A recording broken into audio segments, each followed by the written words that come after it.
ఈ Qualcomm single power IC ఏదైనా dead లో వచ్చింది అంటే ఫస్ట్ పాయింట్ మనం ఏం చేస్తాం, లీడర్ పాయింట్ ద్వారా కానీ సైడ్ పాయింట్ ద్వారా కానీ మనం సిస్టమ్ కనెక్ట్ అయితే ఫ్లాషింగ్ చేసుకుంటాం, ఎవరు వస్తే ప్రోగ్రామ్ చేసుకుంటాం. ఫస్ట్ థింగ్, ఆ సిస్టమ్ కనెక్ట్ అవ్వలేదు అనుకోండి, చార్జర్ గురించి చెక్ చేస్తాం. అలాగే ఛార్జింగ్ ఐసి బాగుందా లేదా అన్నది మనం చెక్ చేసుకునేది సిస్టమ్ ఓకే లేదా పవర్ఫుల్ సిగ్నల్ లేదా కేబుల్ పవర్, ఇలా పేర్లు చాలా ఉంటాయి. ఆ పేర్లకి 1.8 వోల్టేజ్ వచ్చింది అంటే మనకి ఛార్జింగ్ ఐసి ఓకే. కానీ మనం చెక్ చేసుకోవడానికి కాంపొనెంట్స్ లేవు అనుకోండి, ఏదైతే పవర్ ఐసి చుట్టూరు కాయిల్స్ ఉన్నాయి గొప్ప దాని మీద వోల్టేజ్ వస్తుంది అంటే పవర్ ఐసి ఆన్ అయ్యి, పవర్ ఐసి ఆన్ అయిందంటే ఛార్జింగ్ ఐసి బాగుంది. పిఎస్ వోల్ట్ కి 1.8 వోల్టేజ్ వస్తుందా రావట్లేదు, పిఎస్ వోల్ట్ కి 1.8 వోల్టేజ్ వస్తుందంటే power section CPU okay.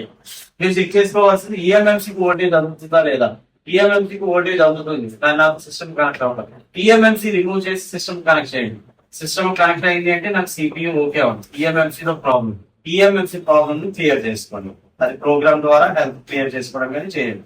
ఈఎంఎంసీనే problem అంటే ఈఎంఎంసీ మార్చుకుంటూ ఓకే ఓకేనా, ఇక్కడ క్లియర్. ఒకవేళ పిఎస్ వోల్ట్ కి వోల్టేజ్ రావట్లా అయితే దానికంటే ముందు నేను చెక్ చేసుకునేది పవర్ ఆన్ రీసెట్ 1.8 వోల్టేజ్ వస్తుందా రావట్లేదా. పవర్ ఆన్ రీసెట్ అనే లైన్ 1.8 వోల్టేజ్ వస్తుంది అంటే ఇక్కడ నాకు సిపిలో ప్రాబ్లం ఉంది, సిపి రీకాల్ చేసుకోండి. అర్థమైందా, సిపి రీకాల్ చేసుకుంటే నాకు ఈ వోల్టేజ్ వచ్చిందంటే సెట్ ఆన్ అయితే క్లియర్.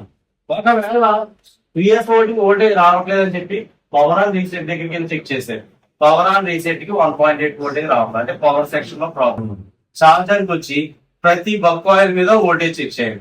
బక్ ఆయిల్స్ మీద వోల్టేజ్ రావట్లేదు అంటే దేని మీదకి రావట్లేదు అంటే షార్టేజ్ చెక్ చేసుకుంటారు. ఒకవేళ షార్టేజ్ ఏది లేదు, ఏం చెక్ చేసుకోవాలి ఐడియా ఉంది కదా, రెఫరెన్స్ కెపాసిటర్ బాగానే లేదా చెక్ చేసుకుంటారు. రెఫరెన్స్ కెపాసిటర్ అన్ని బాగానే ఉన్నాయి.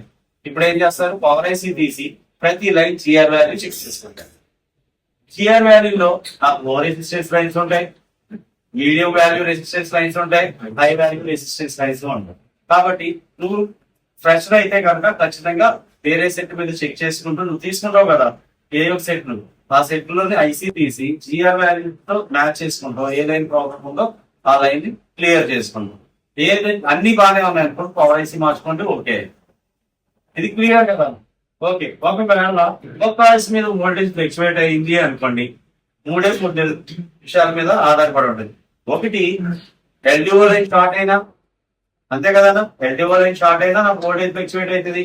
అలాగే క్రిస్టల్ ఐసీ ప్రాబ్లం ఉన్నా వోల్టేజ్ ఫ్లక్చువేట్ అవుతుంది, క్లాక్ సిగ్నల్ అందకపోతే. అలాగే సిపిలో ప్రాబ్లం ఉన్నా వోల్టేజ్ ఫ్లక్చువేట్ అవుతుంది. నువ్వు 1 by 1 చెక్ చేసుకుంటా ఏది ప్రాబ్లం ఉందో అది రిపేర్ చేసుకుంటా.